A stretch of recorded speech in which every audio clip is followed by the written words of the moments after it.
meeting to order. I'd like to welcome everyone to the January 13, 2026 regular scheduled Port Clinton City Council meeting at Port Clinton City Hall in the Linda Hartlaub Chambers.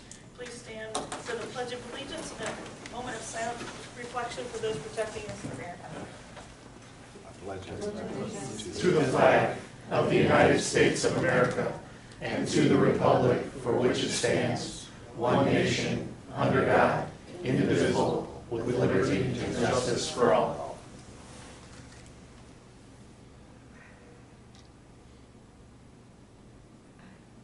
Thank you. You may be seated. Would the clerk please call the roll? Beth Gilman. Present. Richard Morgan. Present. Carmen Dash. Present. Avery Robinson. Present. Kathy King. Here. Pat Hovis. Here. Jerry Trolley. Here. Thank you. Council, you previously received the December 23rd, 2025 regular meeting minutes and the January 7th, 2026 special meeting minutes. Do I have a motion to approve the minutes? Madam President, to make a motion that we approve both minutes. Thank you. Do I have a second? I'll second. Thank you, Ms. Hovis. I have a motion by Mr. Trolley, second by Ms. Hovis, to approve the December 23, 2025 regular meeting minutes and the January 7th, 2026 special meeting minutes. All in favor say aye. Aye. Opposed, the same sign. Thank you. Motion carries and the minutes are hereby adopted and approved. The chair notes that certification has been made regarding the compliances with the rules and notifications of this meeting. Guest presentation this evening, we have Fire Chief Brian Guttman, if you'd like to stand. Are you ready for me now? Yes. All right. Get right to it. I love it. I want to start off first by saying thank you, Council, for having me tonight. There have been a lot of questions and comments throughout the community on this upcoming levy and a lot of concerns. So what I want to do tonight is just kind of clear the air and give you guys like the journey, so to speak, of your fire department, where we were when the last levy was put in place, why things changed, and the reasons for the funding that we're requesting going into the future. So to start, we're going to have to rewind all the way back to 2006. The levy that just ended last fall was initiated that year. That put in place within the city of Port Clinton a private EMS agency that covered all medical calls. I'm going to refer to those as EMS, Emergency Medical Services. The levy was able to pay for that and also pay for what at the time was a volunteer department. We had a part-time chief, and then we were staffed by wholly volunteers. That's the only responders that we had within Port Clinton. Now I want to define what a volunteer is in Port Clinton. It is not somebody who does this freely. This is a paid on-call position. So from 2006 up to present day, the volunteers of the department will actually, when toned out during an emergency, leave their job, leave their sleep, leave their family, come to the fire station and help mitigate that emergency. They will get paid to do so. Usually the rates are on $20 an hour, give or take, depending on the department.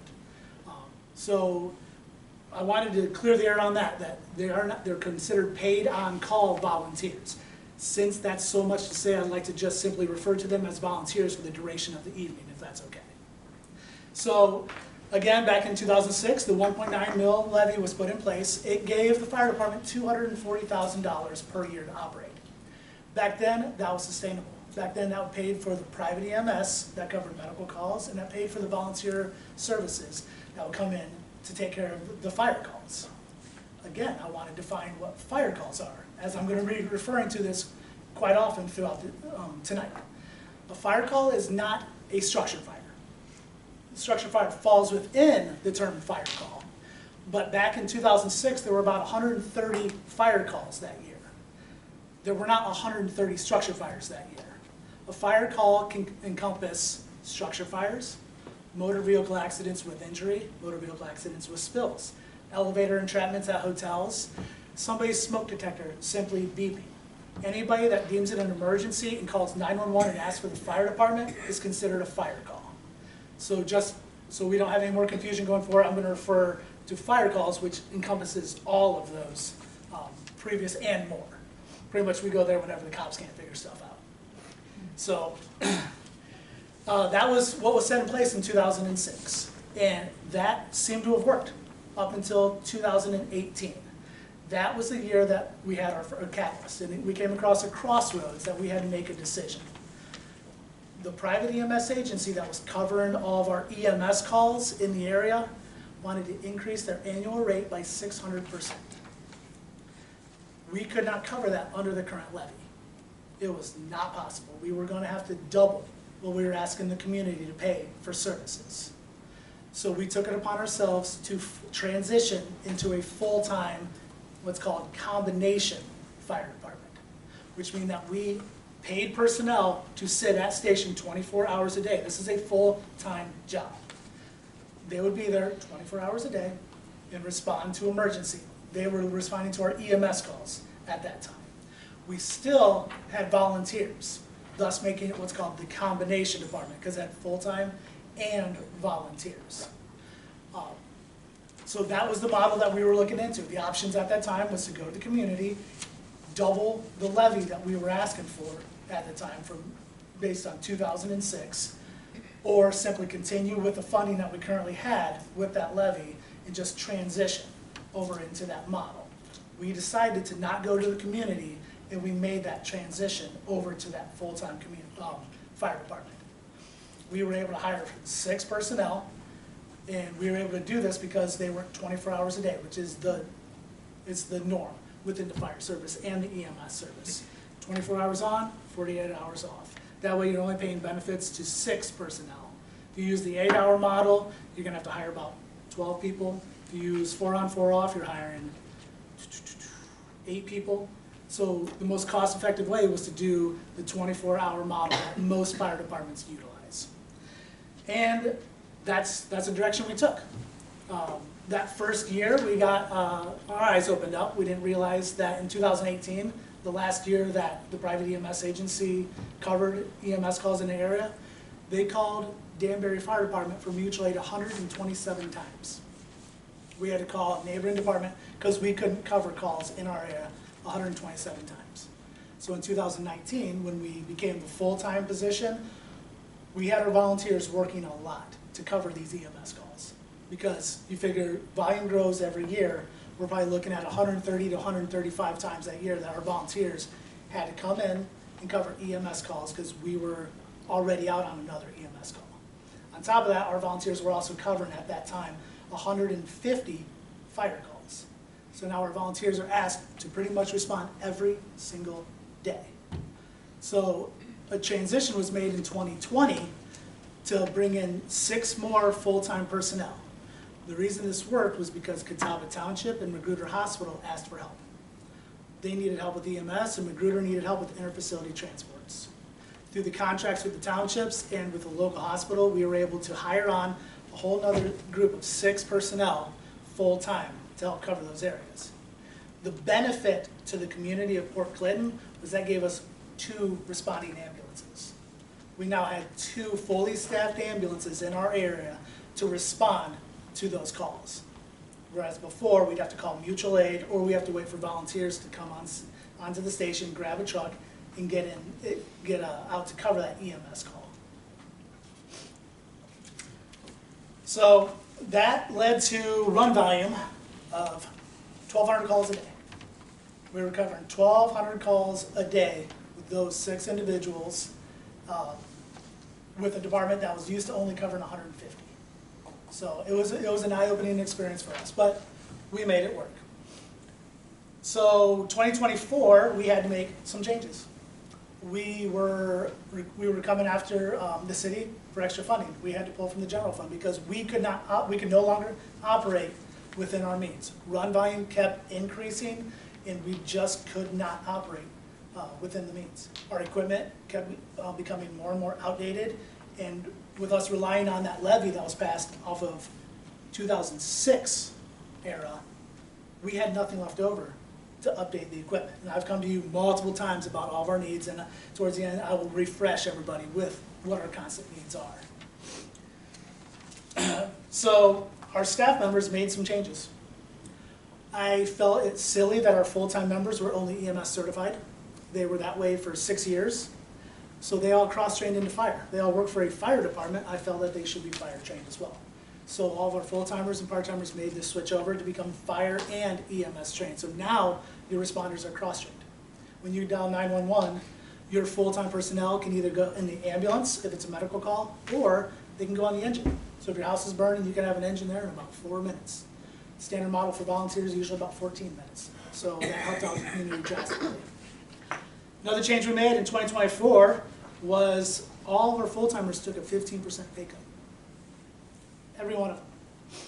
Everybody knows the cost of living nowadays. We're hurting just to get groceries. And in 2024, June of 2020, they took a 15% pay cut. So we could try to continue to operate within our budget. And they've not had a raise since. So they've been continuing on with this 15% pay cut. That is a drastic pay cut, if anybody knows numbers. We also dissolved the administrative assistant position because we just, again, can't afford it. We're still based off of a levy that pays $240,000. That $240,000 that pays for 2 full-time wages.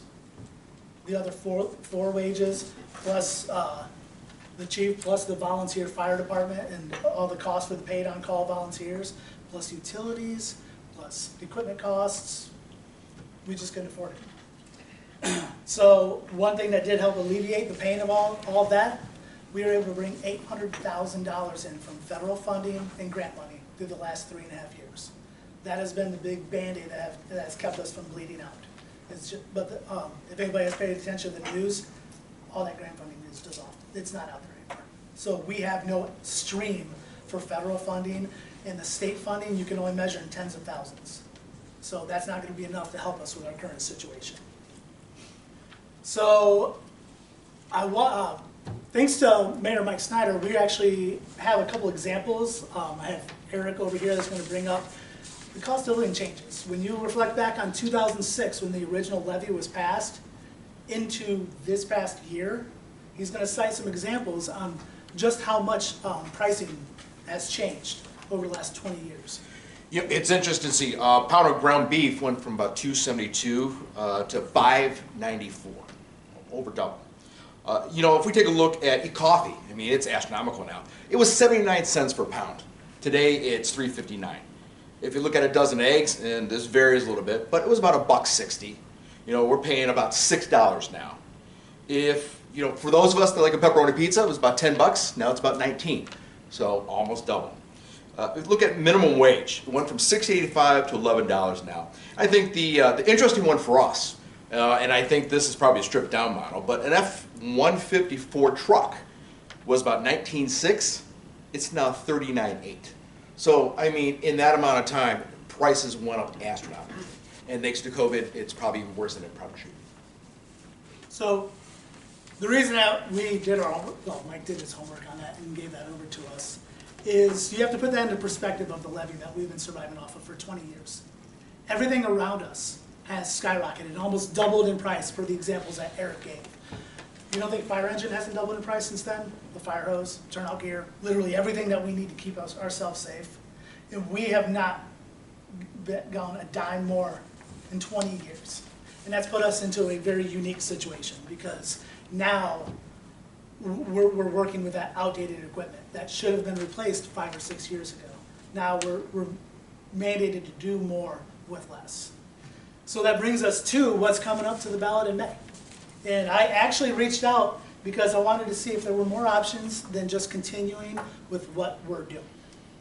So if we go back to that original model back in 2006 where we hire a private EMS agency to come to town and we revert back to a fully volunteer department, the cost to run that fire department to cover the fire calls only is $250,000.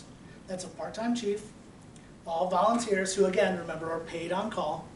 That'll pay for fuel, they'll pay for utilities, and they'll pay for the day-to-day equipment. There will be no capital investment at that price, though. We still would not be able to afford a fire truck, an ambulance, and all of our outdated equipment, including radio communications. That covers fire calls, which is, as of 2025, 200 calls a year. The EMS portion is what was interesting. I reached out to multiple EMS agencies. The best quote I got was from Sandusky County EMS. They're right down the road. They cover the west end of the county. They cover south of us in Fremont. They could cover EMS for the city of Port Clinton And I know a lot of you know that we cover townships. This quote was just for the city of Port Clinton. It was gonna cost $900,000 a year. So you add those two numbers together, and we're at $1.15 million a year to operate off of that base model from 2006. Gives us one ambulance with two EMTs. They're not cross-trained in fire. They're only EMTs. And then it gives you volunteer fire with a part-time chief. So if you have any questions and you have to go to the fire department, you're probably not gonna get anybody, because it's not gonna be staffed. Now, on top of that, every time somebody dials 911 and an ambulance serves them, they're gonna receive a full medical bill. Currently, we soft bill. You bill your insurance, we waive the rest. You do not see a bill from us. This model, you're not only paying $1.15 million a year, you have to pay a medical bill that goes back to Sandusky County EMS. It doesn't go to our fire department. So that's a big topic as to why there's option A right there versus what I'm going to talk about here with option B. Option A also dissolves all the contracts with the townships. So all that extra funding that we get from Portage, Bay, Catawba, Magruder Hospital, all goes away. That's all EMS coverage, so all that extra funding is gone. So we can't look to, for any help from our neighboring townships. So remember that number, $1.15 million.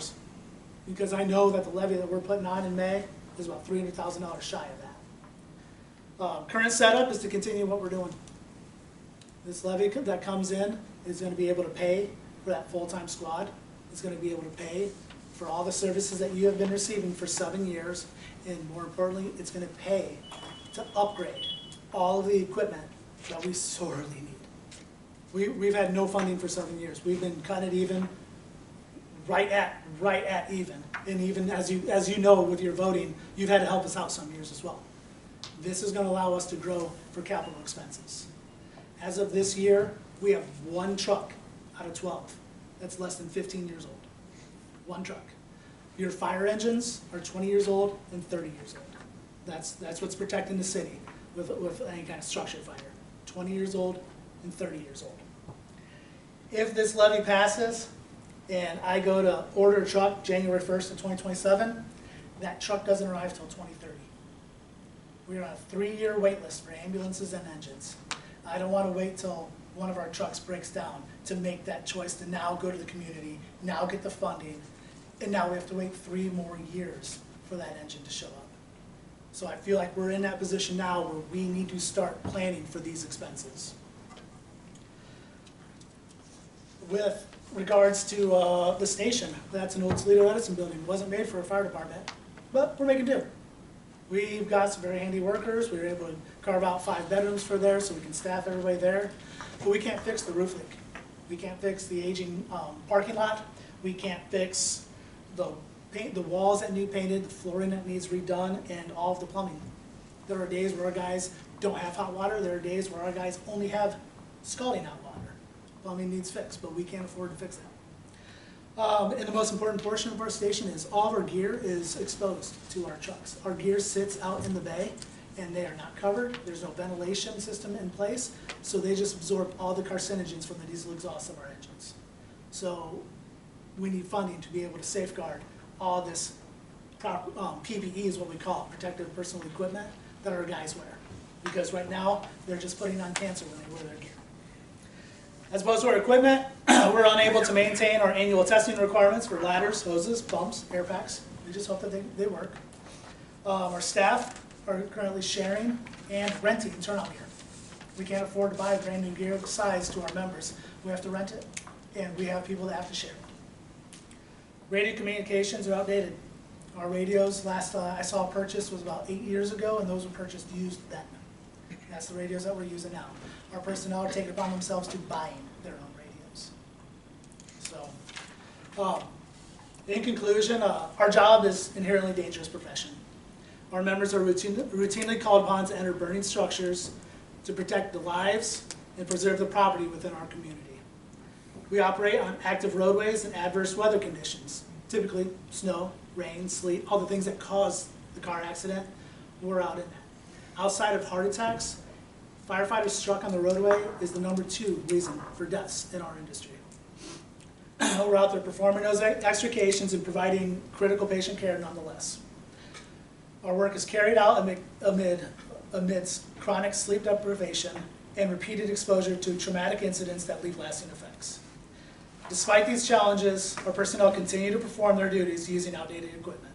This funding request is intended to bring the department into compliance with modern safety and operational standards before a catastrophic equipment failure occurs, potentially resulting in emergency expenditures, serious injury, or loss of life. Council, I really appreciate your time. I know I was very long-winded there, but with all the questions and concerns I have been seeing online and in person and the phone calls I've been receiving, I wanted to put out there just the journey that we have been going through and hopefully clear some of the air. If you have any questions for me, I am at your disposal right now. Yes, Jerry. Okay, Chief, I've got a few, okay? First, the federal grants, do you see any in the near future coming through? I can't find, they come up and leave. At this time, the highest level grant I've seen and am applying for is $15,000. Then that's, Our BWC stuff, we cycle through every 3 years. right. We just utilized one in fall for, that gave all of our personnel brand new gloves, brand new hoods. But as for AFG grants, the stuff that we can buy trucks, our big capital expenditures, I haven't seen anything since 2024. Okay, maybe this will go hand in hand. When do you think the NFPA is gonna get involved in your situation with the equipment that's about to, I may as well say it, die? NFPA, to my knowledge, will not get involved. What will happen will be when an engine failure occurs or an injury occurs and that piece of equipment's not within compliance, the lawyer will cite NFPA standards. Okay. That's how NFPA gets involved. Okay, the situation we're in now, and I'm saying we're, because we're all one, the fire department, the city, Yeah. we're all family.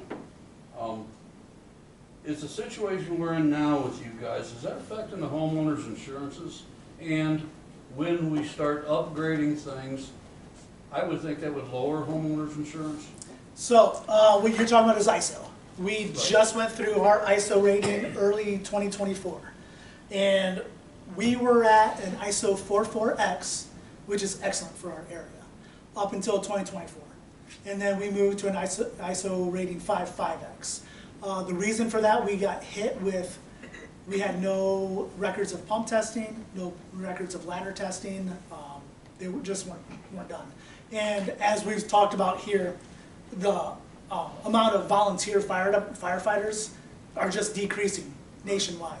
We also show that we just couldn't bring the mandatory limit to our calls, just because of the decrease in volunteer firefighters. 2018, we had 41 volunteers, and we are now at 15. So we just, the manpower just wasn't there. So because of all those circumstances, we did drop from ISO 44X to an ISO 55X, which does affect homeowner insurance. Exactly. Okay, one other question, Chief. And I was on the committee with you and a few others in this meeting, and my concern was getting this out to the public. Performing Arts Center, invite, the whole town. Any plans to do something like that? 'Cause the public needs to hear what you just said. It's fantastic that we're doing it, that you told us, but, I would like to introduce you to Eric Shinsky and Chris Enoch. They are actually part of a committee that's taking lead on pretty much what we're calling information overload. Good, We plan on good. swapping the public, so just so they can make an informed opinion come in. Good. We do, Online presence, getting out door to door, having open houses, being at events. we do have a marketing plan. It is down on paper. We just have to enact that plan. And it is kind of a blitzkrieg, if you would, of getting out to the public, utilizing social media, utilizing the PAC, things of that nature. But I think too, one-on-one discussions as well too. I think we know some of those individuals in the community that we need to have those conversations with Right. that don't understand. It's not that they don't care about the issue, but they don't understand what the issue is. And so they may be giving some information that's not quite right. So that is our plan. Okay. you know, you can come to us individually as a whole, you know, we'll do anything we can to help you guys. I don't understand that no records of hose testing. I used to hose test and pump test, and I know we fill out paperwork for all that. Okay, that's passed, and we're paying for the past. We're updated on hose testing, ladder testing, Okay. pump testing, Okay. SCBA flow testing, we're updated on all of that. That's part of the funding that we had to come to the general fund for, to receive to pay for all those services. Thank you, But we Chief. are completely updated as an agency on all fronts. Thank you very much. Yep. Appreciate it. I have a question. Yes. And first of all, echo what he said, more information is better, because I went from wondering why I needed this to how you survive without it. So what you said made a lot of sense. I do have a couple questions though. Yes, sir. I do think that, I understand why you call them paid volunteers, but that is such a confusing term. You know, volunteers by definition are not paid, so you may want to explain that 1,000 times, but you now may, because people Correct. don't understand that. The problem we have is in our service, that certification is actually called the Volunteer Firefighter Certification. So we're kind of stuck with that label, which is why I think within my first sentence, I tried to get that Right, and it explanation made out sense right when you out front. explained it. Yep, Okay, so right now you have two full-time EMS things, they're there all the time. actually, we have two full fire EMS squads. Okay, Because so- all of our personnel are cross-trained now, to both firefighters, EMTs. Okay, We actually so- have 5 on station. So if I call 911 and I'm having a heart attack, you'll send one. If Kathy calls and she's having a heart attack, you could still send another one. Yes. If Carmen calls, then we have to farm it out to a third one, right? Not necessarily. In that, we actually have enough EMTs in our community that gets toned out, and we have multiple members, these two included, that will drop what they're doing and respond just as a volunteer firefighter. They will come, and then instead of jumping on the fire engine to go take care of the fire call, they jump on the ambulance to take care of the EMS call. Okay, and you at one point said you had 1,200 calls per day. You didn't mean No, that. yeah. Per year, okay. You said- Did I say, can you Yeah, read yeah. that? Can you please, we're taking over. Grant funding's going up, we're getting those numbers out. I'm sorry to keep bugging it, okay. I appreciate you catching that. This, the levy that you're working on now brings 240,000 a year. No, that's what we just ended. Yeah, that's what just ended, right? Yes. And that's, yeah. And so you're drawing on the general fund to make up the difference. Depends on the year. Some years we get by, other years we just need the equipment. And I don't know how much, I think it was about 200,000 last year that we had to, I mean, there's no way $240,000 can cover a fire department. no, it covers the wages of 2 full-timers. Right. Which leaves 4 others plus chief, plus utilities. Yeah, I don't have to go down that road again. Okay, this, you said if we went back to the old model, which I agree is not as good, it would cost 1.15 million. And that's for 1 ambulance. Right. For 2 EMTs that are not cross-trained, of which you guys will get billed every Right, time you like I use. said, I think that's a And much worse scenario. Now that you've got me all weary because like 1,200 a day. So that also means there's no capital spending. Like that is just the base operating costs. And then for the how fire much department. is this new levy going to bring in per year? You have to talk to Gabe about that. 643-ish. Oh, I thought it was 8, It is 8. Oh, 840, so about 840, so yeah, That about would be enough to 350,000. catch up on the things. I mean, it still isn't many fire engines, I don't know how much one costs, but it's a lot, I know that. Okay, and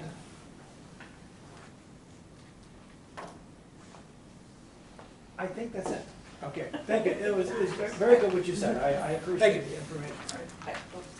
Hi, She gets priority. Chief, you said, right now, you service the townships plus Port Clinton, correct? With Correct. the squad. Yes, Okay. EMS. Should you have to go, no. The first thing you had said, going with Sandusky County, Oh, private EMS. I cited Sandusky County EMS because Okay. I have the quote. would they from- also service? That's between the them and the townships? townships. Okay, Yep, that would be between them and the so they townships. would have, the townships would then have to, Negotiate with okay, them. thank you. I just had like one question. With this levy passed, will our first responders be able to get their 15% pay cut back? We would have to look at the funding for that, yeah. That would be nice. Yeah, it was, I was so proud of them. Yeah, that's amazing. We had to come together as a group and just have that conversation. That's a tough conversation. Yeah, for sure. But it was a sacrifice they made to continue services.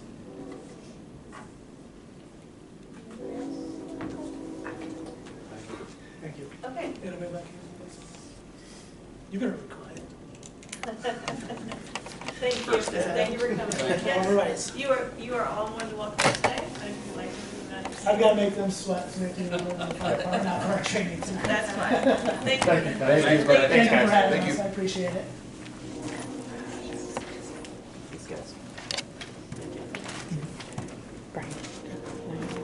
Absolutely, yeah, but I can scan it to you. I deleted it, I didn't need to save it. I got it. I'm just gonna scan it. Do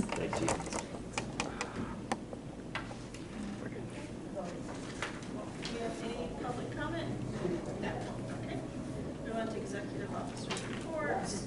I'd like to start by welcoming Carmen Daft as the third ward council person. So, council, you should have received an email. Your ethics forms are due. I believe it's a $35 filing fee. If you miss the deadline date, it is $10 a day. So, Mine's done. so yeah. Also, you have to take public records. All elected officials have to take a public records training, and that can be done online or through the Attorney General's office, or they have some live, if you'd like to go to that. But you have to do it one time during your term. So if you were just newly elected again, you have to do it every time. So there's a new ordinance and a resolution. Ordinance 1-26 is not going to be assigned to a committee, and Mr. Velo has asked that it be passed on its first reading. It was, the ordinance is from the motion for the RFQ from the last meeting that Mr. Robinson made. It is time sensitive. He has just asked that it be passed this evening. Resolution 26-2 is no committee and can go the full 3 reads. That is all I have this evening. We'll have the mayor's report. Thank you, Madam President. Good evening, Council. Mr. Morgan, I know I pick on you a lot. It's all done with the best of humor. I don't know if anybody else in this room picked up on this, that the last person to show up before the meeting starts was the first one to get a ethics report put in. Thank you. Congratulations. Congratulations.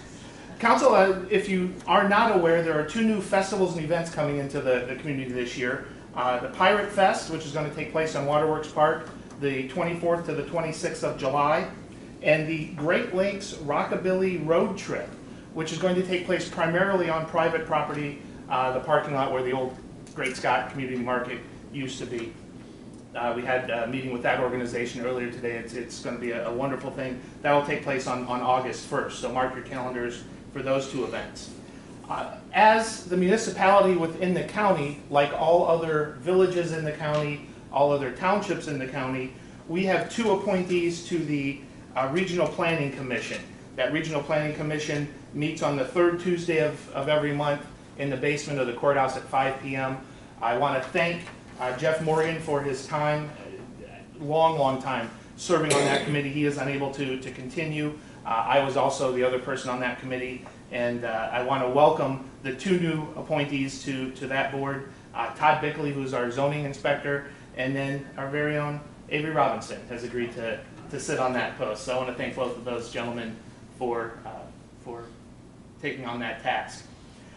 Council, I know it's kind of strange. It's very early in the calendar year, but I want to talk a little bit about the 4th of July festivities. Earlier today, I signed a piece of paper that basically scared the heck out of me because we're going to have $20,000 worth of fireworks this year. We just need to raise the money for that. I put some feelers out to a couple of organizations. I have every confidence that we will make that goal. I'll come up with some crazy fundraising opportunity later on.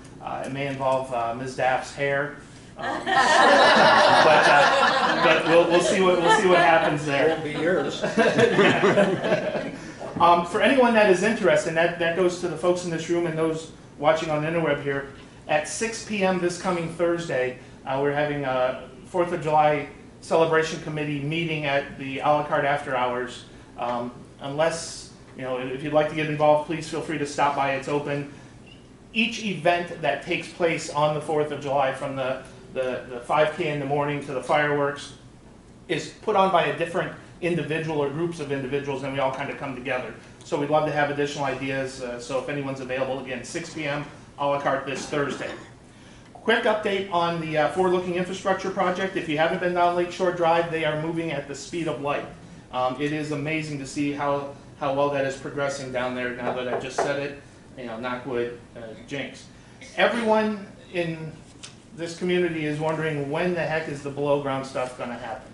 And as you may recall, September we submitted all the paperwork to the 5 funding entities, and the government shut down. Well, I am very pleased to report that all funding sources have, for the most part, and I feel confident, given us the green light to go ahead. Now they are all reviewing our bid documents. You know, this process has been incredibly eye-opening to me, and the red tape is certainly out there. You know, the federal government has to make sure that their funding sources are represented properly, and they can't interfere with the state funding sources, and this agency has to make sure that this agency doesn't get hot bill. It's just insane. But we are, and I've been saying this for years, but that bright light at the end of the tunnel is there, and we're hoping to get there very, very quickly. We are dealing with a logistical issue with the railroads, going underneath the railroads with our water and sewer lines, but everyone involved, from special projects coordinator to our engineer company, Kleinfelder, thinks that we can work that out, but it is an uphill battle right now with the railroads. And finally tonight, I would like to welcome 2 new members. I know you all have met them, but the community, Ms. Daft, Carmen Daft, obviously the Ward 3 councilwoman, and then Aaron Taylor, who's behind the camera. You can't see him.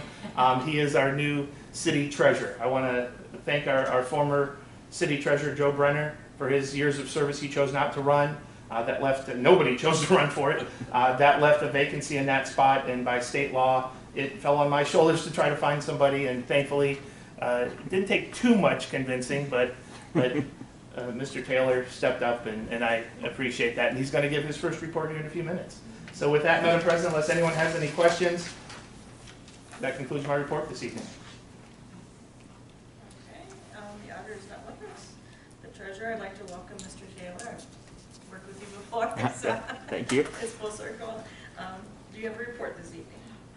Yes, we have a few numbers in. For our short-term rental registrations, year-to-date revenue, we're at $2,100. And then for our local taxes, bed tax, year-to-date, we're at $1,456.66. And we have not collected any dock tax yet this year, which does make sense considering the weather. Okay, thank you. Law director's report. And he's funny, look at that. Yeah. Law director's report. Thank you, Madam President. I don't have anything specific to report tonight. I know that I've spoken with several different council members and with administration, and we are looking this year to fixing up some of our old outdated ordinances and hopefully moving forward with some other issues that have been looming so we can get the city back on the right track. That's all I have today, Madam President, and due to a time limit, may I be excused? Yes, thank you. Thank you. You too. No, sorry. No, Wait a minute. she asked first. Okay, Safety Service Director, Mr. Stamps. Couple things. I think I mentioned before, and it hasn't gotten any better. The salt shortage is getting to be a real crunch. There's no salt available at this point. And I just need to be, you'll probably be hearing some concerns from some of your constituents that why the roads are icy and that type of thing.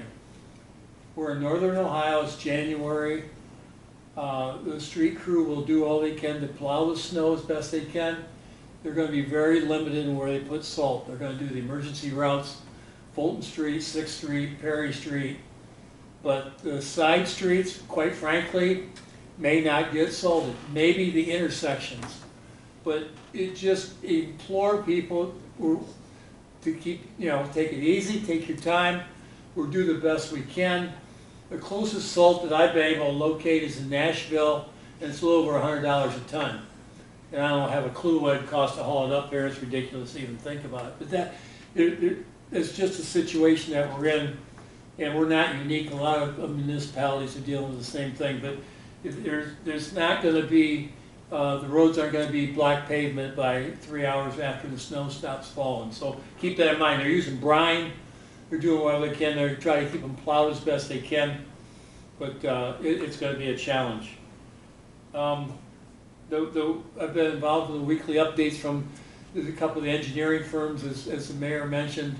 We are progressing, trust me. The time that I've been here, we're making progress.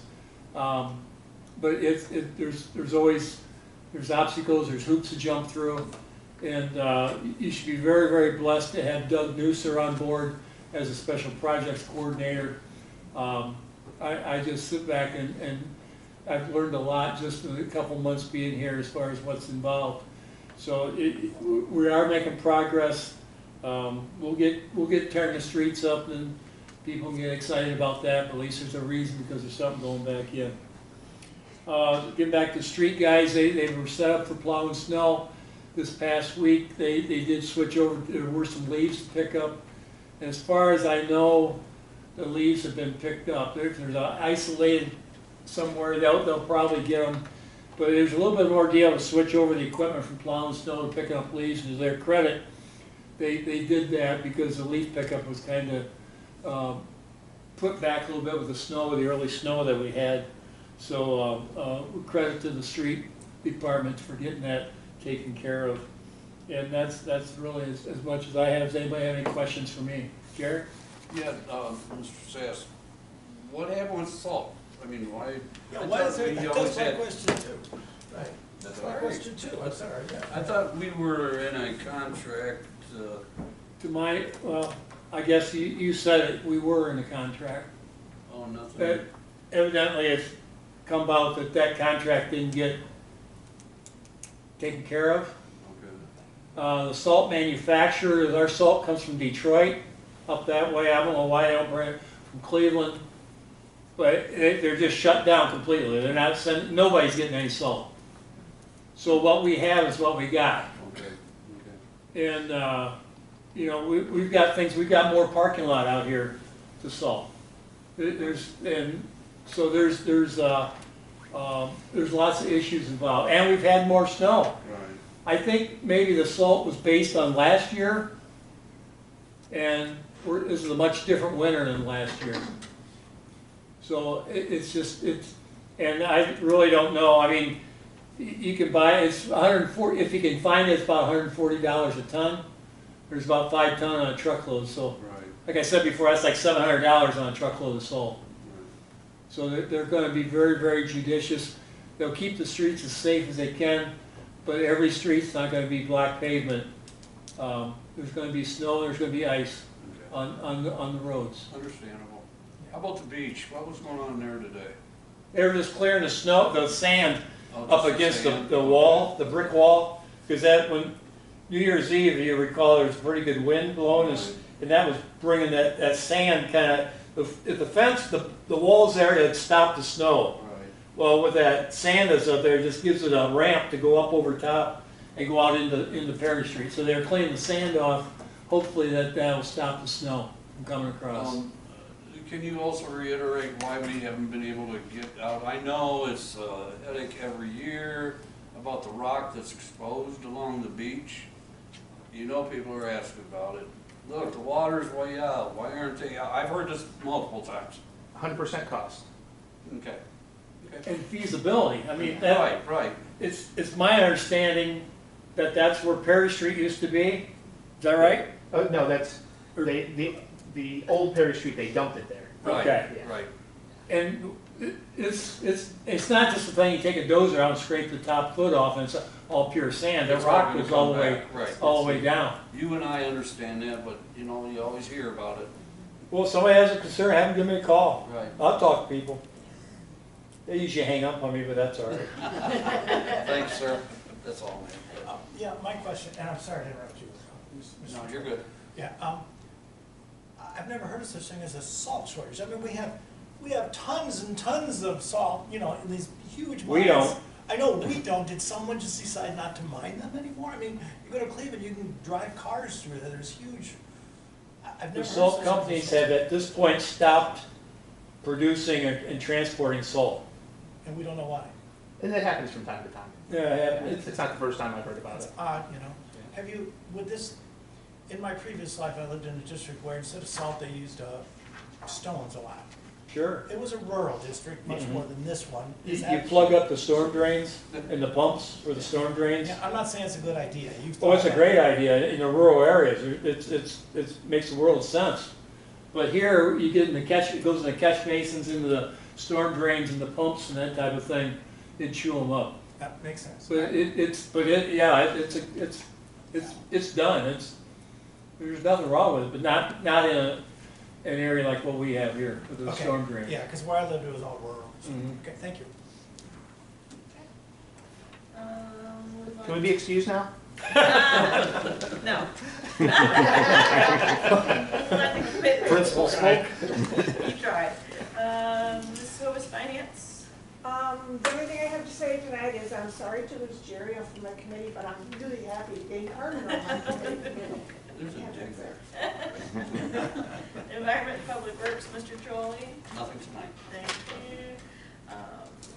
Economic and Community Development, Ms. Newman? Thank you, Madam President. We have a meeting tomorrow night at 6 p.m.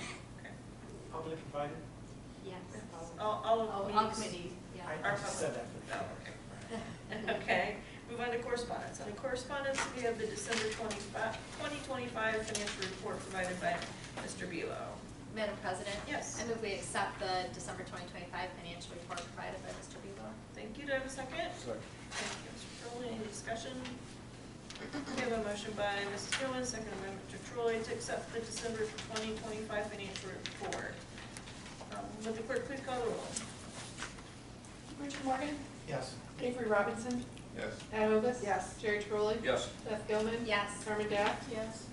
And Kathy King? Yes. Thank you. Motion carries by a vote of 7-0. Does council wish to take any further action as to correspondence? Madam President, I move we accept the correspondence as presented. Thank you. Do I have a second? Second. Okay. I have a motion by Mrs. Gilman, second by Mr. Trolley to accept the correspondence as stated. All in favor say aye. Aye. Opposed, the same sign. Thank you. Motion carries and the correspondence hereby accepted. We'll move on to readings of ordinances and resolutions. Will the clerk please read by title and summary only, ordinance 36-25. Ordinance number 36-25, an ordinance authorizing and directing the Director of Safety and Service to prepare and submit some applications as may be required for planning, design, or construction of the water meter replacement improvements, water and sanitary sewer infrastructure improvements, Lakeshore Drive State Route 163 revetment improvements, Brooklyn Street sanitary pump station rehabilitation improvements, Perry, Monroe, Harrison improvements,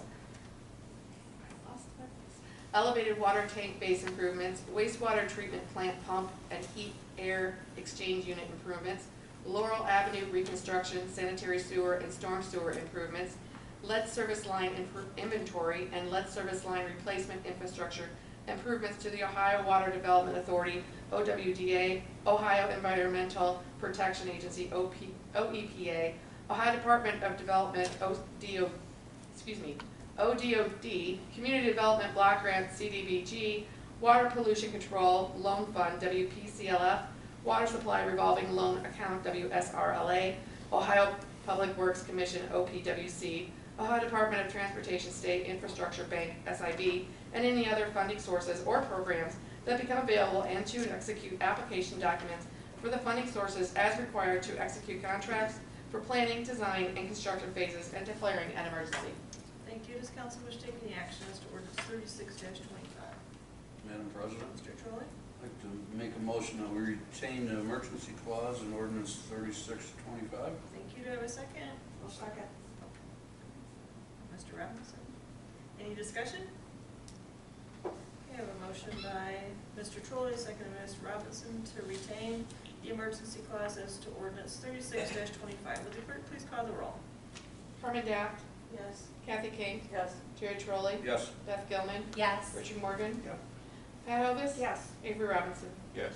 Thank you. Motion carries by a vote of 7-0. The emergency clause is hereby retained as to ordinance 36-25. Does council wish to take any further action as to ordinance 36-25? Madam President, Mr. Trolley. make a motion that we adopt ordinance 36-25. Thank you. Do I have a second? Thank you, Mr. Robinson. Any discussion? Okay, I have a motion by Mr. Trolley, seconded by Mr. Robinson to adopt ordinance number 36-25. Would the clerk please call the roll? Kathy King, Yes. Jerry Trolley, Yes. Beth Gilman, Yes. Carmen Daff, Yes. Richard Morgan, Yes. Pat Hovis. Yes. Avery Robinson. Yes. Thank you. Motion carried by a vote of 7-0. Ordinance 36-25 is hereby adopted. Move on to second readings. Would the clerk please read by title and summary only, resolution 26-1. Ordinance number 26-1, a resolution pursuant to section 5705.19I of the Ohio Revised Code, submitting to the electors of the city the question of a new 3.9 mil property tax levy for the purpose of providing and maintaining fire and EMS apparatus, the fire station, emergency equipment, emergency vehicles, supplies and incidentals, communication, capital improvements, and for the payment of full-time, part-time, and paid volunteer personnel wages, benefits, and employer contributions required by section 742.34 of the Ohio Revised Code and declaring an emergency. Does council wish to take any action as to resolution 26-1? Seeing none, resolution 26-1 will be moved to its third reading at the next regularly scheduled council meeting on January 27, 2026. We'll move on to first readings. Would the clerk please read it by title and summary only, ordinance 1-26.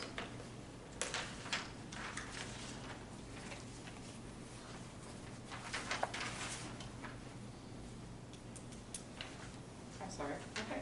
Ordinance 1-26, an ordinance authorizing and directing the Director of Safety and Service to advertise for requests for qualifications and enter into a contract for planning services to implement the City of Port Clinton Active Transportation Infrastructure Investment Program Grant Award and declaring an emergency. Thank you. Does council wish to take any action as to ordinance 1-26? Madam President, Mr. Trolley. I'd like to make a motion that we waive the 3 required readings of ordinance 1-26. Thank you. Do I have a second? Thank you, Mr. Robinson. Any discussion? Okay, I have a motion by Mr. Trolley, seconded by Mr. Robinson to waive the 3 required readings as to ordinance 1-26. Would the clerk please call the roll? Pat Hovis. Yes. Avery Robinson. Yes. Richard Morgan. Yeah. Beth Gilman. Yes. Carmen Daff. Yes. Kathy King. Yes. Jerry Trolley. Yes. Thank you. Motion carries by a vote of 7-0. The 3 required readings are hereby waived. Does council wish to take any further action as to ordinance 1-26? Madam President, Mr. Trolley. I'd make a motion that we retain the emergency clause in ordinance 1-26. Thank you. Do I have a second? Thank you, Mr. Robinson. Any discussion? I have a motion by Mr. Trolley, seconded by Mr. Robinson to retain the emergency clause as to ordinance 1-26. Will the clerk please call the roll? Carmen Daff. Yes. Kathy King. Yes. Beth Gilman. Yes. Pat Hovis. Yes. Jerry Trolley. Yes. Avery Robinson. Yes. Richard Morgan. Yes. Thank you. Motion carries by a vote of 7-0. The emergency clause is hereby retained as to ordinance 1-26. Does council wish to take any further action as to ordinance 1-26? Madam President, Mr. I'd Trolley. like to make a motion to adopt ordinance 1-26. Thank you. Do I have a second? Mr. Robinson. Any discussion? Yes, Madam President. Either I'm having a brain fart or what is this doing, this ordinance? I'm confused by it. I mean, going up to bid for. The active transportation plan that we've had other motions and ordinances on. The bike path. Bike The bike path. Thank you. You're welcome. You said that at the beginning, okay, after bikes. transportation, Bike I path. had nothing for it, okay, bike path, Full paper. all right, thank you, that's all Can I you need to answer the say. question? Okay. Okay, yes, because I do remember that, definitely. Okay. Okay. Thank you, Mr. King. Okay, I have a motion by Mr. Trolley, seconded by Mr. Robinson to adopt ordinance 1-26. Would the clerk please call the roll? Kathy King. Yes. Richard Morgan. Definitely yes. Beth Gilman. Yes. Avery Robinson. Yes. Carmen Daff. Yes. Pat Hovis. Yes. Jerry Trolley. Yes. Thank you. Motion carries by a vote of 7-0. Ordinance 1-26 is hereby adopted. Will the clerk please read by title and summary only, resolution 26-2. Resolution 26-2, a resolution authorizing the sale of personal property by internet auction. Does council wish to take any action as to resolution 26-2? Seeing none, resolution 26-2 will move to a second reading at the next regular scheduled council meeting on January 27th, 2026. Move on to business from the floor.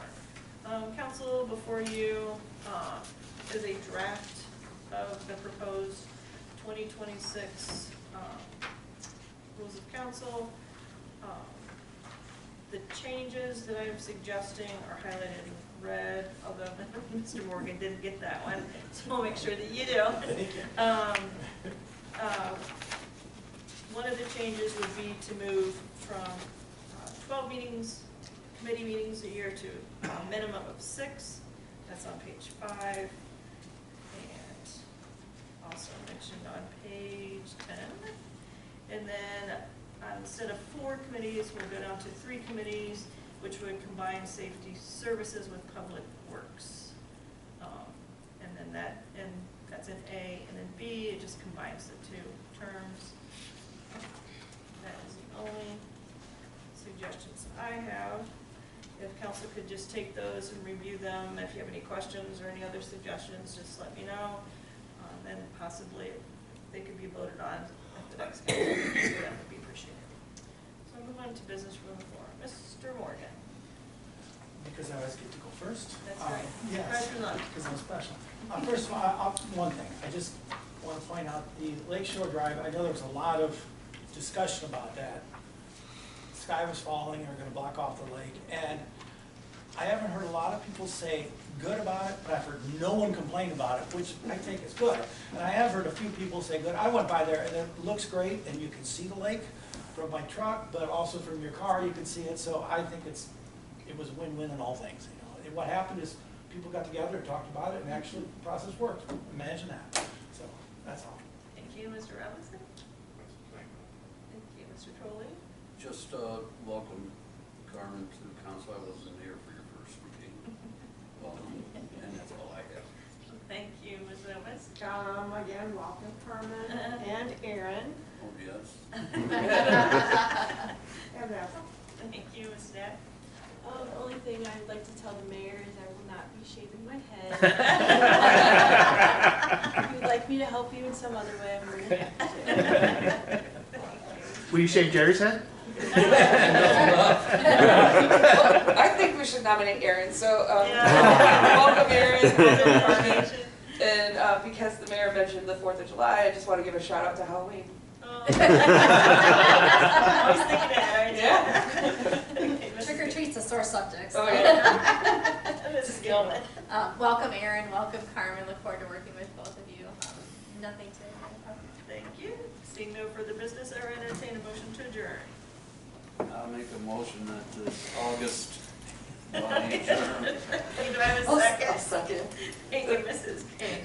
I have a motion by Mr. Trolley, seconded by Mrs. King to adjourn. All in favor, say aye. Aye. Opposed, the same sign. Thank you. We're adjourned. Thanks for that, Jerry.